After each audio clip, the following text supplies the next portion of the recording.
The Great Hall of the Galactic Council buzzed with nervous energy. Representatives from 43 different species sat in their assigned seats, all eyes focused on the floating hologram in the center of the room. The image showed a small blue planet orbiting a yellow star in what most considered a backwater section of the galaxy. Ambassador Zethkar stood at the speaking platform, his purple skin gleaming under the artificial lights.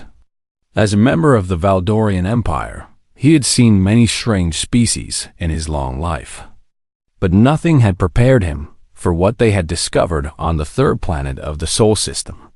"Fellow council members," Zethkar began, his voice carrying across the silent chamber, "we have encountered something unprecedented in our exploration of the galaxy. A species that defies everything we know about intelligent life." The hologram shifted to show images of humans going about their daily lives. To the assembled aliens, the scenes looked chaotic and disturbing. Humans rushed through crowded streets, their faces tight with worry. Children screamed in playgrounds while adults watched nervously. Athletes pushed their bodies to dangerous limits while crowds cheered. "These creatures call themselves humans," Zethkar continued. "At first glance, they appeared to be a typical carbon-based life form. 2 arms, 2 legs, bilateral symmetry. But when our xenobiologists studied their physiology, they discovered something shocking." He paused for effect, letting his words sink in. The crystalline beings from the Nexus cluster chimed softly among themselves. The gas-based ethereals shifted in their containment suits. "This species is driven entirely by fear," Zethkar announced. "Their entire nervous system is built around a chemical called adrenaline. When they encounter any form of stress or danger, their bodies flood with this substance. Their hearts race, their muscles tense, their minds become hyperactive." Senator Vexani of the Crystalline Collective rose from her seat. Her translucent body caught the light as she spoke. "Ambassador Zethkar, surely you exaggerate. No intelligent species could evolve while being dominated by such base emotions." "I wish I were exaggerating," Zethkar replied. He gestured to the hologram, which now showed human soldiers in combat. "Watch how they behave in dangerous situations. Instead of retreating or finding peaceful solutions, they charge forward. They seem to become stronger when afraid." The council members watched in horror as human warriors threw themselves into battle with reckless abandon. Their faces showed clear signs of terror, yet they continued fighting with desperate fury. "This is deeply disturbing," said Eldamorth of the Peaceful Communion. His tentacles writhed with anxiety. "How can beings achieve civilization while ruled by such primitive responses?" The hologram changed again, showing human cities with their towering buildings and complex transportation systems. But even these achievements seemed tainted to the watching aliens. Humans moved through their urban environments like prey animals, constantly alert for danger. "Their entire society reflects this fear-based nature," Zethkar explained. "They build walls around their homes. They create weapons of tremendous destructive power. They even tell stories designed to frighten themselves for entertainment." This last statement caused an uproar in the chamber. The idea of seeking out fear for pleasure was incomprehensible to species that had evolved beyond such base instincts. Dr. Lethmani of the Empathic Council requested permission to speak. Her species possessed the ability to sense emotions across vast distances, making them valuable advisors in matters of psychology. "I have personally felt the emotional emanations from this human world," she said, her melodious voice filled with sadness.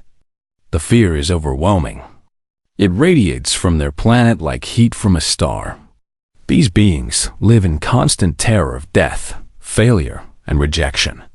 It is the most tragic case of evolutionary misdirection I have ever encountered." The council chamber fell silent as members contemplated this information. Most species in the galaxy had evolved beyond fear millions of years ago. They had learned to use logic, cooperation, and peaceful negotiation to solve their problems. The idea of an intelligent species still trapped in such a primitive emotional state was deeply unsettling. "What do you propose we do?" asked Chancellor Verdan of the United Rim Territories. Zethkar had anticipated this question. The human species is clearly suffering from a severe psychological affliction. However, they have shown remarkable resilience and ingenuity despite their handicap. I believe they could benefit from our guidance. You want to help them? Senator Vexani's crystalline form flickered with disbelief. I want to heal them, Zethkar corrected. Imagine what this species could accomplish if they were freed from the burden of fear. They have already achieved spaceflight and atomic energy while crippled by their terror responses. With our help, they could reach their true potential. Dr. Lethmani nodded in agreement. As healers, we have a moral obligation to help those who suffer. The humans may not even realize how much pain they endure daily. But not everyone supported the idea of intervention. General Caxlor of the warrior caste stood up, his armored form imposing even among the diverse assembly. These humans are dangerous precisely because of their fear, he declared. The species that grows stronger under stress, that becomes more violent when threatened, poses a risk to galactic stability. What happens when they turn that fear-driven aggression toward us? The debate continued for hours, with passionate arguments on all sides. Some wanted to quarantine the humans until they evolved beyond their fear responses. Others suggested immediate intervention to cure their psychological condition. A few proposed simply leaving them alone to develop naturally. Finally, Chancellor Verdan called for order. We will place humanity under protective observation, he announced. Until they can overcome their fear-based nature, they will remain isolated from galactic society. It is for their own good and for the good of all peaceful species. The vote was unanimous. Humanity would wait in quarantine until they learned to live without fear. Asterisk. The transport ship carrying Ambassador Sarah Chun docked at Galactic Station Omega 3 months after the Council's initial decision. As she stepped off the vessel, Sarah felt the weight of her entire species' future resting on her shoulders. The station stretched out before her in impossible directions, its alien architecture both beautiful and unsettling. Sarah had been chosen carefully for this mission. A former military officer turned diplomat, she possessed both the courage needed to face unknown alien cultures and the intelligence to navigate complex political situations. Her psychological profile showed the typical human fear responses, but also remarkable control and adaptability. 2 beings waited to escort her through the station. The first was tall and graceful, with pale blue skin and large, dark eyes. This was Dr. Yilthara, the station's chief xenopsychologist. The second escort was smaller and moved with flowing tentacle-like appendages. Sarah recognized this species from her briefings as one of the Methani, renowned throughout the galaxy for their empathic abilities. Welcome to Galactic Station Omega. Ambassador Chun, Dr. Yilthara said in perfect English. I am Dr. Yilthara, and this is Counselor Nethmai. We will be conducting your species' psychological evaluation. Sarah nodded politely, though something about the doctor's tone bothered her. It reminded her of the way psychiatrists spoke to patients in mental hospitals. Thank you for receiving me. I hope we can clear up any misunderstandings about human nature. Counselor Nethmani's tentacles shifted in what Sarah assumed was the equivalent of a concerned expression. Ambassador, we sense great disturbance in your emotional patterns. The fear radiates from you in waves. Are you experiencing a medical emergency? Sarah blinked in confusion. I'm sorry, what do you mean? I feel fine. A little nervous about this meeting. But that's normal. The 2 aliens exchanged glances that clearly said they had just confirmed their worst suspicions about human psychology. Dr. Yilthara led Sarah through the station's corridors toward the evaluation chambers. Along the way, they passed other species going about their daily business. Sarah noticed how calm and peaceful everyone seemed. No one hurried. No one showed signs of stress or urgency. The contrast with human behavior was stark. "Tell me about your journey here," Dr. Yilthara said as they walked. "Were you comfortable traveling alone through space for such a long distance?" "It was actually pretty exciting," Sarah replied honestly. "I've always loved space travel. There's something about being surrounded by the infinite darkness that makes me feel alive." Both aliens stopped walking. Counselor Nethmani's tentacles writhed with what Sarah now recognized as distress. "You find the void of space exciting?" Dr. Yilthara asked slowly. "The vast emptiness between stars brings you pleasure?" "Well, yes," Sarah said, growing confused by their reactions. "Don't you enjoy the majesty of space? The sense of adventure?" "Most civilized beings find the emptiness between worlds deeply unsettling," Counselor Nethmani explained. "We travel through space only when necessary, and we use meditation techniques to avoid contemplating the infinite darkness." They resumed walking, but Sarah could tell her escorts were now even more concerned about her mental state. She decided to try a different approach. "Perhaps we could discuss why the Council believes humans are too fear-driven to join galactic society?" she suggested. "I think there might be some cultural misunderstandings at play." Dr. Yilthara consulted a small device in her hand. "Our preliminary observations showed that humans seek out frightening experiences voluntarily. Your people watch horror films, ride dangerous mechanical devices, and participate in extreme physical activities. This suggests a severe dysfunction in your survival instincts." Sarah almost laughed before catching herself. "Those activities aren't dysfunctional. They're entertainment. Humans enjoy controlled danger because it makes us feel more alive. You purposely frighten yourselves for pleasure?" Counselor Nethmani asked in horror.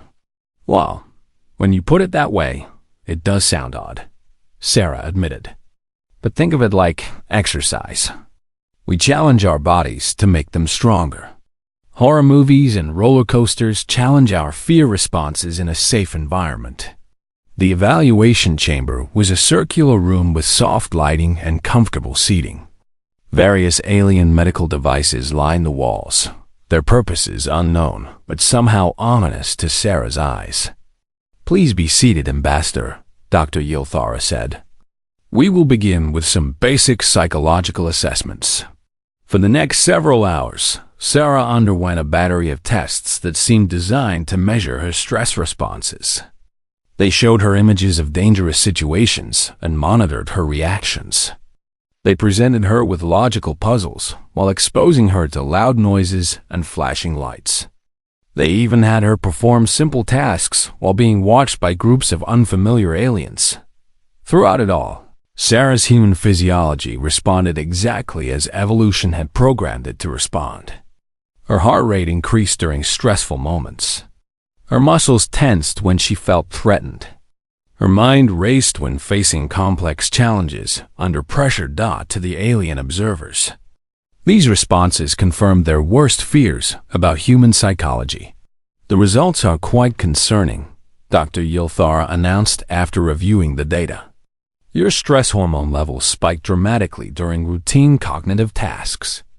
Your cardiovascular system showed extreme fluctuations in response to minor stimuli.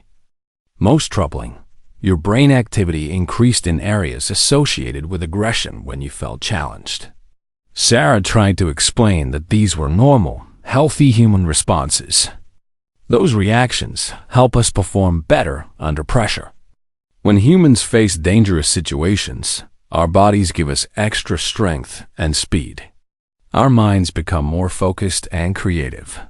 But the psychological cost must be enormous," Counselor Nethmani said with genuine compassion. "To live in constant readiness for danger, never knowing true peace or tranquility." "We do know peace," Sarah protested. We just define it differently than you do. Dr. Yilthara made notes on her device. Ambassador, I must ask about some disturbing cultural practices we observed on your world. Our anthropologists documented humans engaging in activities called bungee jumping and skydiving. Can you explain why your people deliberately place themselves in life-threatening situations? Sarah found herself trying to explain the human love of adrenaline rushes to beings who had never experienced anything similar. She talked about the thrill of overcoming fear, the satisfaction of pushing personal limits, and the joy of surviving dangerous challenges. With each explanation, the aliens looked more disturbed. What you describe sounds like a form of psychological self-harm, Dr. Yilthara concluded. Your species appears to be addicted to the very brain chemicals that should only activate during genuine emergencies.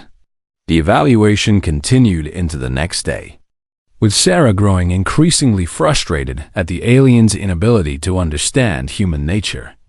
They interpreted every aspect of human behavior through the lens of their own peaceful, fear-free existence. When she mentioned human achievements in art, science, and exploration, they credited these accomplishments to humans, overcoming their psychological limitations rather than being driven by them. The final blow came when Sarah tried to explain human concepts of heroism and courage. So you celebrate individuals who deliberately expose themselves to danger for the benefit of others? Dr. Yilthara asked. Yes, we call them heroes, Sarah said proudly. Firefighters who run into burning buildings, soldiers who sacrifice themselves to protect civilians, explorers who venture into unknown territories. This confirms our assessment, Counselor Nethmani said sadly. Your species has made virtues out of psychological compulsions. You have built an entire moral framework around fear-driven behaviors. As the evaluation concluded, Sarah realized she had failed to convince them. In the aliens' minds, humans were a broken species that needed to be healed, not embraced as equals. The alert came without warning, cutting through the usual peaceful atmosphere of Galactic Station Omega like a blade through silk. Emergency klaxons wailed in frequencies designed to reach every species' hearing range, and the station's calm lighting shifted to urgent amber. Warnings. Ambassador Sarah Chan was in her quarters, reviewing diplomatic protocols when the announcement came through the translation system in dozens of languages simultaneously. All council members report to emergency assembly. Chamber 1 immediately. This is a Code Omega threat level. All civilian personnel moved to designated safe zones. Sarah had been on the station for 2 weeks since her evaluation, waiting for the council's final decision on humanity's status. The psychological assessment had not gone well, and she suspected her species would remain quarantined indefinitely. Now, watching alien civilians flee through the corridors with panic in their eyes, she wondered if humanity would even survive long enough to prove itself. In the emergency assembly chamber, chaos reigned. Representatives from dozens of species spoke over each other in their native languages, creating a cacophony of clicks, whistles, harmonics, and sounds Sarah's ears couldn't even process. At the center of it all, Chancellor Verdun struggled to maintain order. Citizens of the galaxy. The Chancellor's voice boomed over the communication system, finally cutting through the noise. We face a threat not seen for 1,000 years. The Devourer Swarm has returned. Even Sarah, with her limited knowledge of galactic history, recognized the name. According to the historical records she had studied, the Devourer Swarm was an ancient mechanical plague that had consumed entire sectors before vanishing into the galactic rim. They were not just weapons of mass destruction.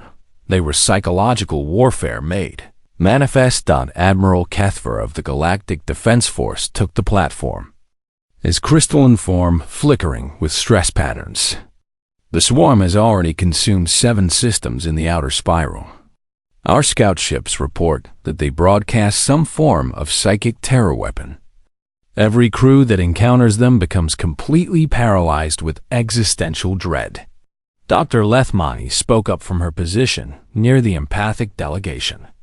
I have felt the echoes of their broadcasts across space. The fear they project is unlike anything in nature. They transmit pure concepts of entropy, meaninglessness, and cosmic insignificance. No evolved mind can process such horror and remain functional. Sarah listened with growing alarm as reports came in from across the galaxy. The Voldorian Empire's most elite fleet had encountered a Devourer scout ship near the Rigel system. Within minutes of contact, every crew member had fallen into catatonic terror. Their ships drifted helplessly in space until automated systems brought them home. The situation is worse than we initially thought, Admiral Cathvar continued. The swarm's psychological attacks appear to be specifically designed to exploit the peace-loving nature that defines civilized society. Our evolution beyond fear-based responses has become our greatest vulnerability. Chancellor Verdon's multiple eye stalks focused on different speakers as the debate raged around the chamber. Some representatives called for immediate evacuation to the Galactic Rim. Others suggested attempting to negotiate with the swarm, despite all evidence that they were mindless machines of destruction. Then General Caxlor spoke, his warrior caste training evident in his tactical assessment. We need allies who are immune to psychological warfare, beings whose minds work differently than ours. An uncomfortable silence fell over the chamber as the implications became clear. Sarah felt dozens of alien eyes turning toward her, representing the one species in known space that might actually get stronger when exposed to existential terror. The humans, whispered Dr. Yilthara from across the chamber. Chancellor. Perdene's expression was one of desperate resignation. Ambassador Chen, your species has been under protective observation due to your psychological condition. However, our current crisis may require unconventional solutions. Sarah stood up slowly, feeling the weight of the moment. Chancellor, what exactly are you asking?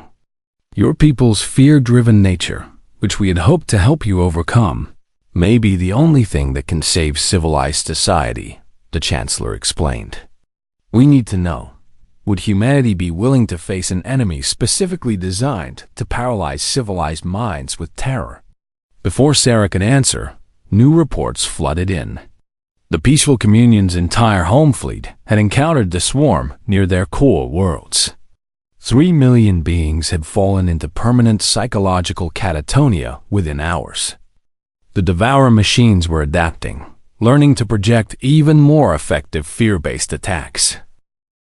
How long before they reached the core worlds? Sarah asked. Our defensive lines are collapsing faster than anticipated, Admiral Cathvar replied grimly. Perhaps 6 days, maybe 7. Sarah thought about her species, humanity's long history of charging toward danger instead of fleeing from it. She remembered her conversation with Dr. Yilthara about human heroes, people who ran toward burning buildings and threw themselves into battle to protect others. I need to contact Earth immediately, she said. But I can tell you right now, if there's a fight that needs fighting, especially one that scares everyone else too much to try, humans will volunteer. The communication array on Galactic Station Omega had been designed to reach across vast distances, but the message to Earth still took precious hours to arrive and return. Sarah spent the time working with Galactic Defense Force strategists, trying to understand exactly what humanity would be facing. The Devourer swarm wasn't just weapons and ships. According to ancient records, they were psychological warfare incarnate. They had been created by a long dead species as the ultimate weapon machines that could defeat any enemy by simply making them too terrified to fight back. They broadcast directly into the consciousness of their targets, explained Dr. Yilthara as they reviewed historical data. Images of heat death, universal entropy, personal insignificance. Concepts that evolved minds instinctively reject but cannot ignore. That actually sounds like a regular Tuesday for most humans, Sarah replied, surprising herself with dark humor in such a dire situation. When the response from Earth finally arrived, Sarah's heart swelled with pride at her species' predictable response. The United Earth government had volunteered not just their military forces, but civilian vessels, corporate ships, and even private spacecraft. Millions of humans were preparing to travel across space to face an enemy that had paralyzed the galaxy's greatest civilizations. The message from Earth's president was simple: on our way. Try not to let the galaxy end before we get there. Admiral Kethver reviewed Earth's force composition with amazement. These vessels are primitive by our standards, but your people are launching with what appears to be their entire space-capable fleet. They're not even waiting for advanced weapons or tactical briefings. That's humanity for you, Sarah said with grim pride. We'll figure out how to fight them after we get there. As human ships began arriving in the outer systems, something unexpected happened. Reports came in from Galactic Defense Force observers watching the human fleet's approach. Instead of showing signs of stress or fear at the massive undertaking, human crews appeared to be getting more energetic and focused as they moved closer to danger. Remarkable, Dr. Lethmani observed. I can sense their emotional states from here. As the threat level increases, their performance levels actually improve. It's completely contrary to everything we know about intelligent behavior. The first human ships reached the outer defense perimeter just as the Devour Swarm began its final push toward the core worlds. For the first time in galactic history, someone was rushing toward the galaxy's most terrifying enemy. Instead of fleeing in panic, Sarah watched the tactical displays with a mixture of pride and terror as humanity prepared to face the one enemy that had defeated every other species through the power of fear itself. The human fleet took up position at the edge of the Kepler system, the last line of defense before the Devour Swarm could reach the galactic core worlds. Captain Maria Rodriguez of the Earthship Defiance stared at the tactical display showing hundreds of geometric black shapes moving through space like a mechanical cancer. All ships. This is Fleet Admiral Thompson aboard the Indomitable, came the voice over the communication system. Remember, we're not just fighting for Earth today. We're fighting for every peaceful species that evolved beyond what we apparently never could. Dr. James Kim, the fleet's xenopsychologist, monitored the swarm's broadcasts from his position aboard the research vessel Curiosity. His instruments detected the psychological warfare signals that had paralyzed entire galactic fleets. But his human mind processed them differently than any alien observer expected. Fleet Command. This is Dr. Kim, he reported over the tactical channel. I'm analyzing their terror broadcasts. They're transmitting concepts of cosmic meaninglessness, universal entropy, and individual insignificance. He paused, checking his readings again. It's actually kind of fascinating from an existential philosophy perspective. Captain Rodriguez felt her heart rate increase as the Devourer signals reached her ship. The broadcasts filled her mind with images of dying stars, empty space, and the ultimate futility of existence. But instead of paralyzing terror, she felt something entirely different. Familiar anxiety mixed with stubborn human determination. You know what? She announced to her crew over the ship's internal communications. This is just like that Stephen King movie marathon Sarah made us watch last shore leave. Scary stuff, but nothing we haven't seen before. Our weapons officer, Lieutenant Chun, checked his targeting systems as existential dread washed over his consciousness. Captain, they're showing me the heat death of the universe and the meaninglessness of all human achievement. Yeah, that's pretty much what my philosophy professor covered in college, Chun replied calmly. target their lead ships, and prepare to fire. Across the human fleet, similar conversations played out as Earth's crews faced psychological warfare specifically designed to break civilized minds. But humans had been contemplating their own mortality, cosmic insignificance, and existential meaninglessness for millennia. They had built entire entertainment industries around frightening themselves with concepts of death, isolation, and universal entropy. Dr. Kim made a startling discovery as he continued monitoring the Devour broadcasts. Fleet Command, I'm reading massive confusion in their signal patterns. They're increasing broadcast intensity, but our crews are actually becoming more focused under stress. Admiral Thompson's voice carried across the fleet channel with grim amusement. All ships, it appears our enemy designed their weapons to defeat species that fear death and meaninglessness. They weren't prepared for a species that makes horror movies for fun. The battle began when the first Devour ships came within weapons range.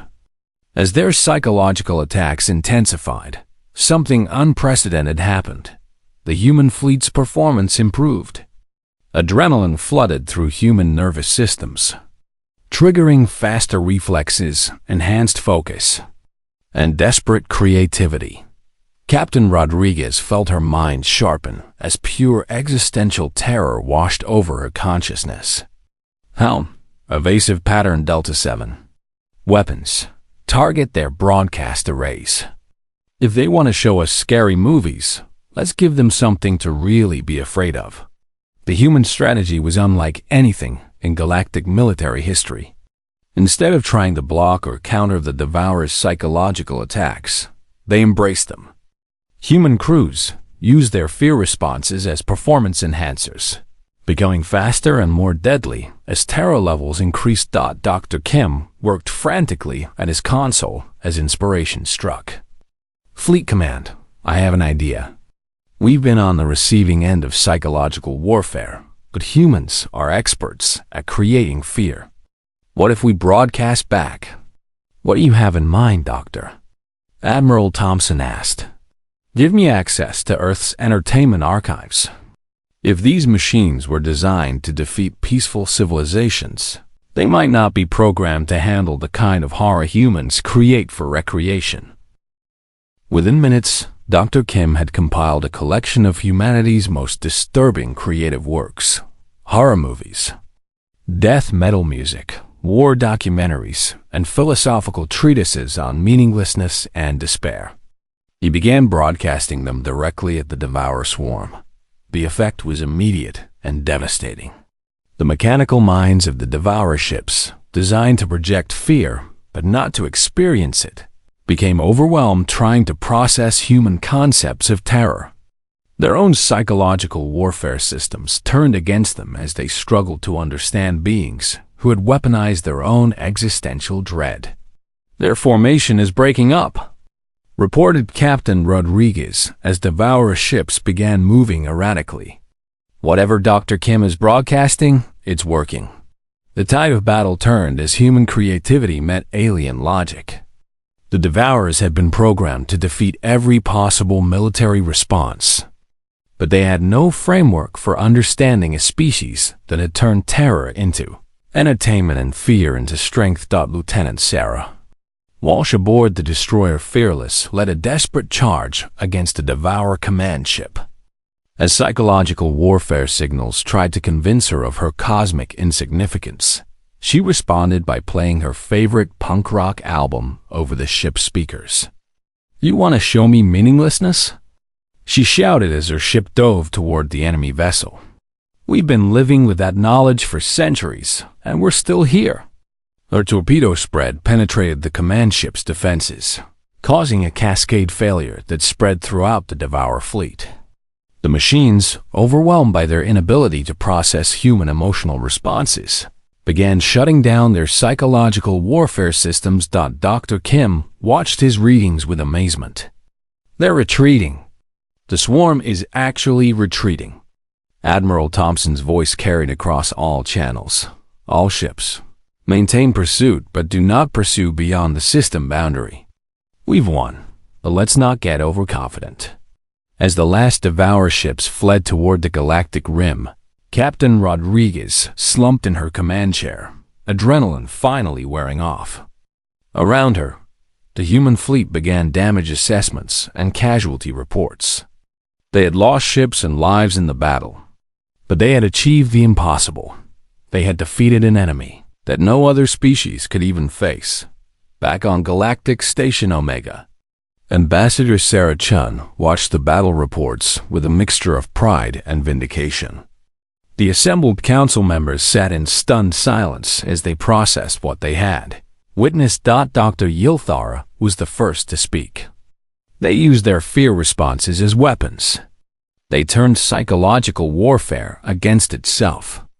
Chancellor Vardan's multiple eyes focused on Sarah with something approaching awe. Ambassador Chun, it appears we fundamentally misunderstood your species' relationship with fear. We tried to tell you, Sarah replied gently. Humans didn't overcome our fear-based nature. We mastered it. Fear isn't our weakness. It's our greatest evolutionary advantage. Counselor Nethmani's tentacles writhed with what Sarah now recognized as profound realization. Your people have weaponized the very emotions that paralyze civilized minds. You have turned terror itself into strength. The formal apology from the Galactic Council came the next day, along with an immediate invitation for humanity to join as full members. But Sarah knew the real victory wasn't political recognition. It was the galaxy finally understanding that evolution took many forms, and that sometimes the traits others saw as primitive flaws were actually sophisticated adaptations. Humanity had saved galactic civilization not by overcoming their fears, but by embracing them completely. In a universe full of beings who had evolved beyond terror, humans had proven that sometimes the best way to face the darkness was to run toward it, screaming back with everything you had. The Devour Swarm would return to the galactic rim with new programming, having learned that somewhere in the cosmos lived a species that could turn fear itself into their most powerful weapon. And humanity would be waiting, ready to show the galaxy that being afraid and being strong were not mutually exclusive concepts. Fear, it turned out, was exactly what the universe needed.